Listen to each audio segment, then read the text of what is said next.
우리에게 주시는 하나님의 말씀은 전도서 7장 21절에서 22절 말씀입니다.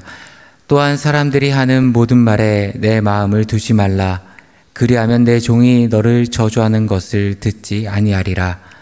너도 가끔 사람을 저주하였다는 것을 내 마음도 알고 있느니라. 아멘.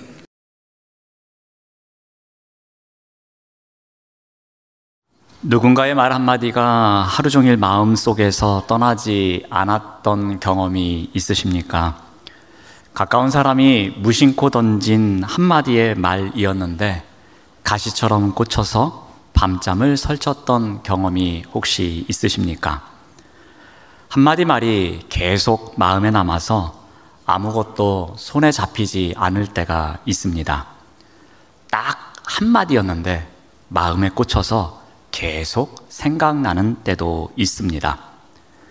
한마디에 하루가 무너지는 날도 있습니다.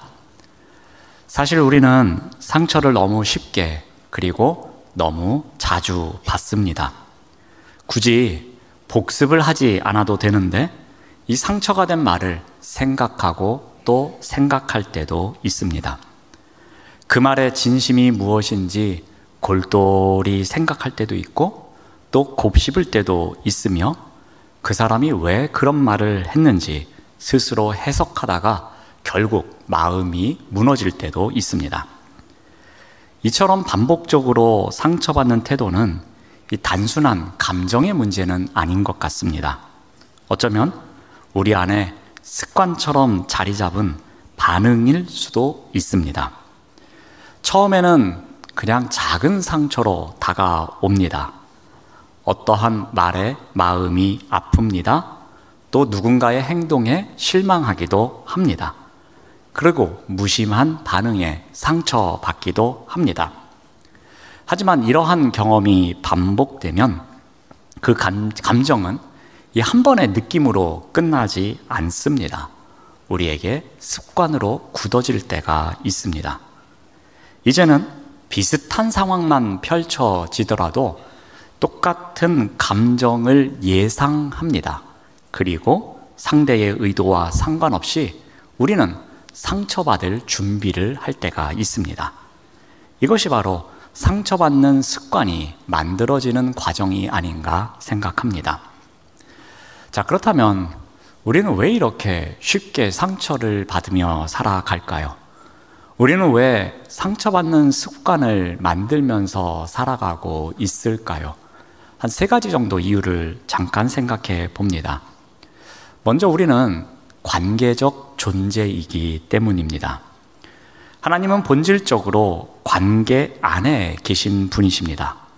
하나님은 단일한 존재이시지만 성부, 성자, 성령 세 위격으로 존재하시는 삼위일체의 하나님이십니다. 삼위 하나님은 영원 전부터 서로 사랑하시고 교제하시고 일치 가운데 존재해 오셨습니다. 그런데 인간은 바로 이러한 하나님의 형상을 따라서 창조되었습니다. 그러므로 인간 또한 관계적 존재로 지어졌다는 것입니다. 하나님은 이 사람이 혼자 사는 것이 좋지 않아 보이셨습니다. 그래서 하나님은 인간이 다른 사람과 관계 속에서 살아가기를 원하셨습니다.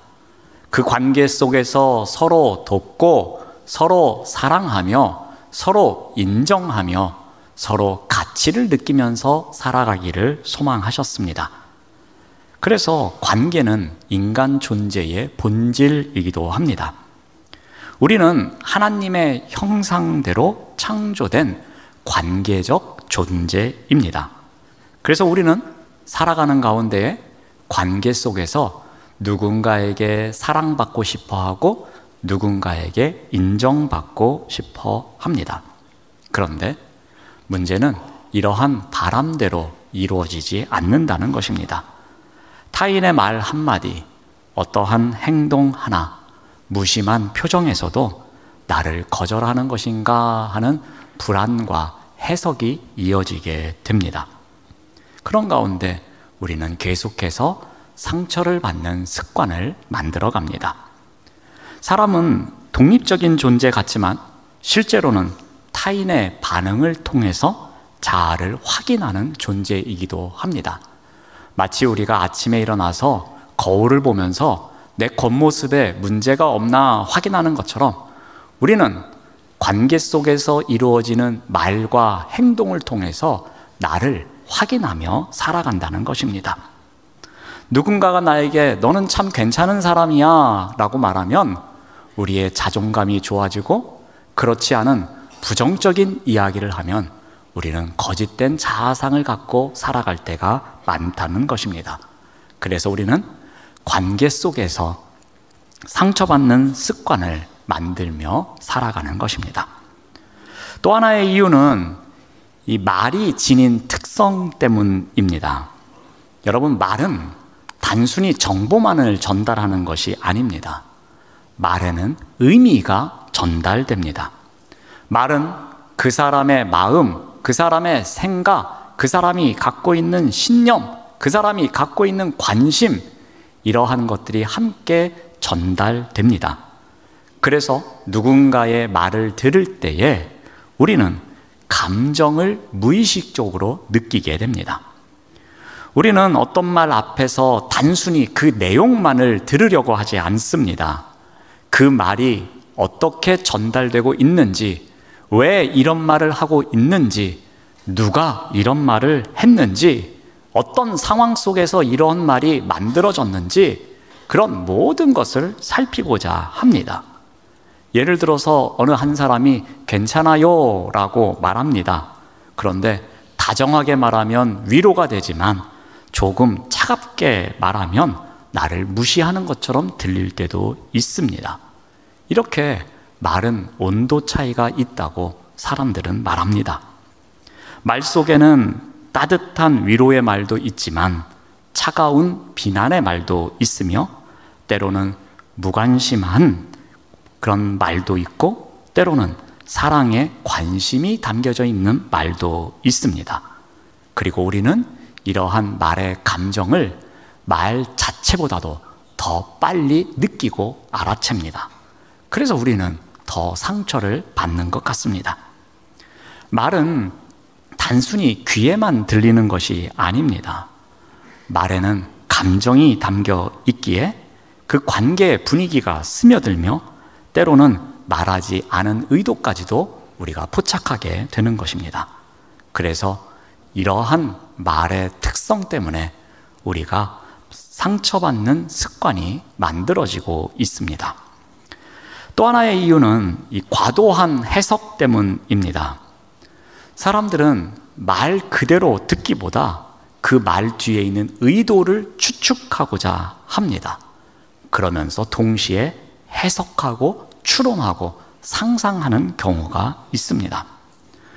누군가의 말을 들을 때 그 말 자체보다 저 사람이 지금 이 말을 왜 하고 있는 것일까? 어떠한 감정을 담아서 이러한 말을 하고 있는 것일까? 나에게 불편한 것이 있나? 이렇게 질문을 계속해서 합니다. 이러한 질문을 통해서 상대방의 말을 해석하려고 하고 추론하려고 합니다. 이러한 일이 우리 안에서 무의식적으로 일어납니다. 그러나 이러한 해석은 사실이 아닐 때가 참 많습니다. 단지 추정일 때가 많다는 것입니다. 이러한 잘못된 해석은 우리에게 불필요한 상처를 가져오며 오해를 불러일으킬 때가 있습니다. 여러분, 해석은 사실이 아닐 때가 많습니다. 추정일 때가 있고 왜곡일 때도 많습니다. 예를 들어 봅니다. 누군가와 이렇게 마주 지나갑니다. 그런데 상대방이 나에게 인사를 안 합니다. 그러면 우리는 어떻게 생각합니까? 왜 저 사람은 나를 무시하는 걸까? 이제 나를 싫어하는 걸까? 혹 내가 섭섭하게 한 것이 있을까? 여러 추론을 하면서 상상의 날개를 펼칩니다. 근데 정작 사실을 알아보면 그 사람이 나를 보지 못하고 단순히 지나쳤기 때문에 인사를 못하는 경우도 있습니다. 사실은 나를 보지 못하고 지나친 것이 진실입니다. 그런데 우리는 어떻게 추론합니까? 온갖 부정적인 생각으로 그 상황을 여러 각도에서 설정하는 경우가 있습니다. 이처럼 해석은 사실이 아닐 때가 있습니다. 단지 내 마음의 상태가 반영된 결과물일 때가 많이 있다는 것입니다. 그래서 말에 담긴 진짜 의미보다 스스로 만든 의미에 우리는 무게중심을 두고 그것 때문에 상처를 받을 때가 많이 있다는 것입니다. 과도한 해석 때문에 상처받는 습관을 만들어가는 경우가 있습니다. 자, 그렇다면 이와 같이 상처받는 습관에서 우리가 조금이라도 벗어나기 위해서 어떻게 해야 할까라는 것입니다. 그 부분에 대해서 한 3가지 정도 살펴보고자 합니다. 자, 먼저 분별 훈련이 있어야 합니다. 오늘 본문 21절 말씀을 봅니다. 사람들이 하는 모든 말에 내 마음을 두지 말라라고 가르쳐 줍니다. 전도서 기자는 사람들이 하는 말 그 전부에 예민하게 반응하면 안 된다고 가르쳐 줍니다. 왜 그렇습니까? 사람의 말은 본래 불완전하기 때문입니다. 말은 생각보다 신중하지 못할 때가 참 많습니다. 때로는 감정에 휘둘려서 말하거나 상황에 따라서 즉흥적으로 말할 때도 있습니다. 같은 사람이 같은 말을 하더라도 상황과 대상에 따라서 전혀 다르게 전달될 때도 있습니다. 그리고 무엇보다도 한번 내뱉은 말은 주워 담지 못합니다. 그래서 말은 칼보다 더 날카로울 수 있다고 가르쳐 줍니다. 그런데 문제는 우리가 그 모든 말의 의도를 다 짊어지려고 하는 데 있습니다. 도대체 이 말이 무슨 뜻인지, 나에게 섭섭한 것이 얼마나 많은지, 왜 나를 싫어하는지, 그 모든 말을 나와 관련시켜서 우리가 이해하려고 하는 것이 문제가 됩니다. 이렇게 지나치게 해석하고 반응하면 결국은 내 마음이 병들고 맙니다. 다른 사람의 말을 일일이 곱씹고 해석하고 의미를 부여하면 우리는 상처를 받을 수밖에 없는 것입니다. 모든 말을 마음에 담다 보면 우리의 마음만 힘들어지는 법입니다. 여러분, 현대사회에 얼마나 말과 정보가 많습니까? 우리가 살아가고 있는 일터에서, 가정에서, 그리고 크고 작은 공동체에서, SNS에서, 그리고 카톡방에서 얼마나 많은 말이 오고 갑니까? 어떤 말은 우리에게 부담으로 다가오기도 하고, 어떤 말은 우리에게 오해로 다가오기도 합니다. 그리고 어떤 말은 우리에게 힘과 용기를 주기도 합니다. 아무튼 많은 말이 오고 가는 세상 속에서 살아갑니다.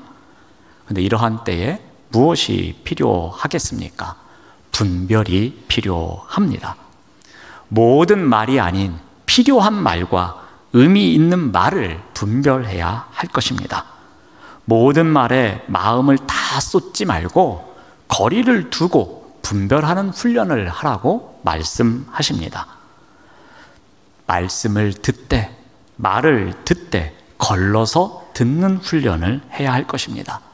이것이 진실인지 거짓인지, 이것이 긍정적인 것인지 부정적인 것인지 우리가 걸러서 듣는 훈련을 해야 할 것입니다. 또한 말에 반응하되 과민하게 반응하지 말아야 할 것입니다. 우리는 들은 말에 무조건 감정적으로 반응하려고 합니다. 그러다 보니 실망하고 상처를 받을 수밖에 없습니다. 때로는 말하는 사람도 그 말을 왜 하는지 모를 때도 있습니다. 그러니 언제나 감정을 앞세우기보다는 조금은 늦게 반응하는 훈련, 조금은 과민하지 않게 반응하는 훈련을 우리가 해야 할 것입니다. 또한 말을 받아들이되 그 중심을 어디에 두어야 하는지를 정확하게 알고 있어야 할 것입니다. 누군가의 말이 우리 마음에 영향을 미칠 수 있습니다. 하지만 그 말이 우리의 정체성을 정할 수는 없습니다. 그 말이 우리의 삶의 기준이 되어서는 안 됩니다. 우리의 정체성을 정하는 것, 우리의 삶의 기준을 정하는 것은 변함없는 하나님의 말씀이어야 할 것입니다. 우리를 흔드는 말이 우리의 정체성을 정하는 것이 아니라 언제나 변함없으신 하나님의 말씀이 우리의 중심에 있어야 할 것입니다. 그래야 우리가 상처를 덜 받습니다. 모든 말을 마음에 담지 말고 상처가 되는 말을 분별하여 덜 반응하는 훈련을 하시기 바랍니다. 그만큼 상처받는 습관에서 벗어날 수 있는 법입니다. 자, 두 번째로 해야 할 훈련은 인정훈련입니다. 우리 22절 말씀을 봅니다. 너도 가끔 사람을 저주하였다는 것을 내 마음도 알고 있느니라. 우리는 종종 타인의 말에 민감하게 반응하면서 상처를 받습니다. 하지만 한 걸음 물러서서 생각을 해보시기 바랍니다. 나 또한 누군가에게 상처를 주는 말을 했던 적이 있습니다. 대부분 내가 상처받는 말, 내가 민감한 말, 그 말은 언젠가는 내가 누구에게 상처를 주면서 했던 말이 많습니다. 누군가의 말에 민감하게 반응하기 전에 내 말이 누군가에게 어떠한 영향을 주었을지를 생각해 보시기 바랍니다. 생각하면서 내 말 또한 상처를 줄 수 있었구나 하면서 인정하는 훈련이 우리에게 필요합니다. 때로는 우리가 피곤해서 남에게 상처를 주는 경우가 있습니다. 예를 들면 퇴근을 합니다. 너무나도 피곤합니다. 그런데 아이가 그림을 그리고 있다가 이 그림 좀 보아달라고 합니다. 그런데 너무 피곤해서 피곤하니까 조금 이따 볼게 하면서 조금은 쌀쌀맞게 이야기를 합니다. 이것은 아이의 그림이 싫어서가 아닙니다. 단지 피곤함을 표현한 것 뿐이었습니다. 그런데 이 말을 받아들이는 아이는 어떠합니까? 아빠가 나를 싫어하는구나, 아빠가 나의 그림을 보기 싫어하는구나 하면서 그 아이는 상처를 받는 것입니다. 때로는 감정이 조절되지 않은 채 나온 말도 있습니다. 자녀가 성적표를 가져옵니다. 화가 납니다. 지금까지 들어간 학원비가 얼만데 성적이 이게 뭐냐 하면서 감정이 앞서서 말을 합니다.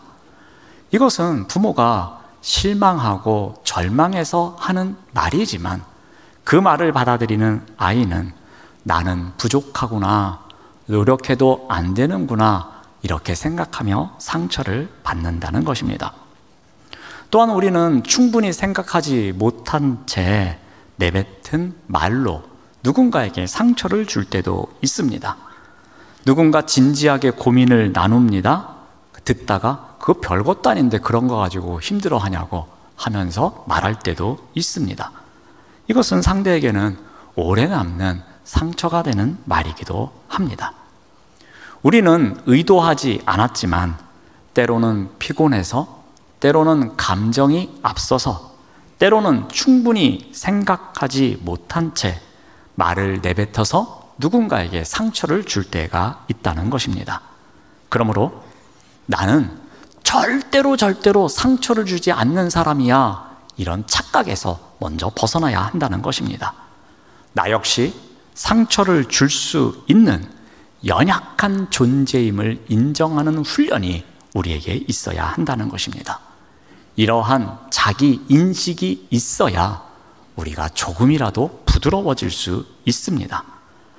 우리가 이러한 인식이 있어야 상대방의 말과 행동을 함부로 판단하고 정죄하는 데서부터 벗어날 수 있습니다.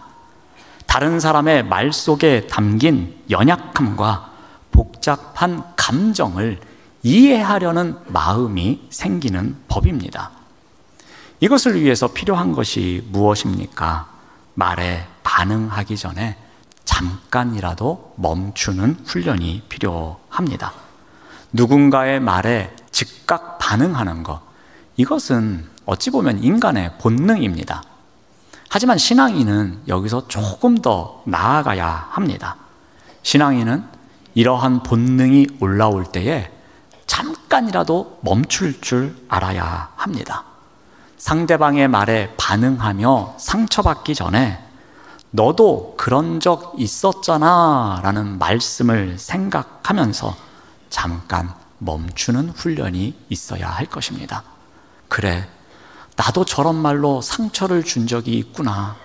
나 역시 연약한 존재이구나 하면서 인정하는 훈련이 우리에게 있어야지만 우리가 그만큼 상처받는 습관에서 벗어날 수 있는 법입니다.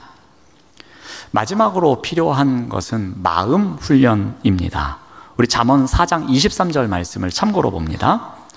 모든 지킬 만한 것 중에 내 마음을 지키라 라고 가르쳐 줍니다. 세상은 말을 조심하라고 가르칩니다. 그런데 성경은 마음을 지키라고 가르쳐 줍니다. 타인의 말이 아닌 나의 마음을 지키는 것이 우선이라고 가르칩니다. 여러분, 말은 통제할 수 없습니다. 그래서 야고보서 기자도 다음과 같이 말합니다. 우리 야고보서 3장 7절에서 8절 말씀을 봅니다. 여러 종류의 짐승과 새와 벌레와 바다의 생물은 다 사람이 길들일 수 있고 길들여 왔거니와 혀는 능히 길들일 사람이 없나니 쉬지 아니하는 악이요 죽이는 독이 가득한 것이라. 야고보서 기자는 혀를 야생 짐승에 비유하고 있습니다. 동물을 훈련시키면 길들일 수 있고 길들여 왔다고 합니다. 그런데 혀는 인간의 노력만으로 길들일 수 없다고 말합니다. 혀는 심지어 쉬지 아니하는 악이라고 합니다.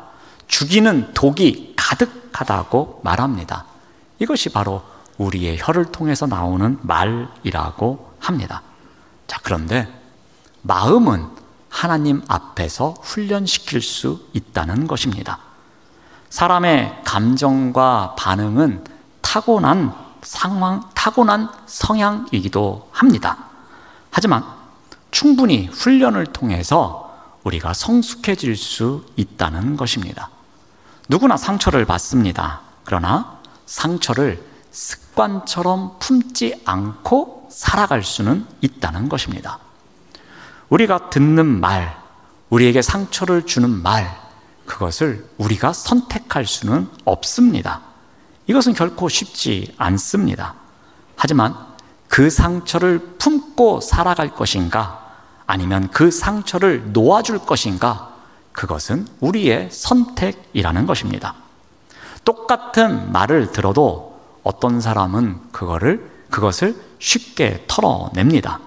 반면에 어떤 사람은 하루 종일 품고 가는 사람도 있습니다. 그 차이는 상대방의 말의 차이이겠습니까? 그렇지 않습니다.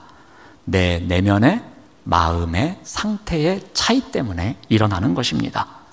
우리는 상대의 말을 절대로 바꿀 수 없습니다. 내 말도 길들이기 힘든데 어떻게 상대의 말을 길들일 수 있겠습니까? 하지만 그 말에 휘둘리지 않도록 내 마음은 지킬 수 있다는 것입니다. 이것을 위해서 무엇이 필요합니까? 상대의 말에 절대로 끌려가지 않겠다는 결단 훈련이 우리에게 있어야 할 것입니다. 상처를 곱씹고 반복하고 또다시 재생하는 그러한 습관이 아니라 결코 그의 말에 내가 끌려가지 않겠습니다라는 결단이 우리에게 있어야 하는 것입니다.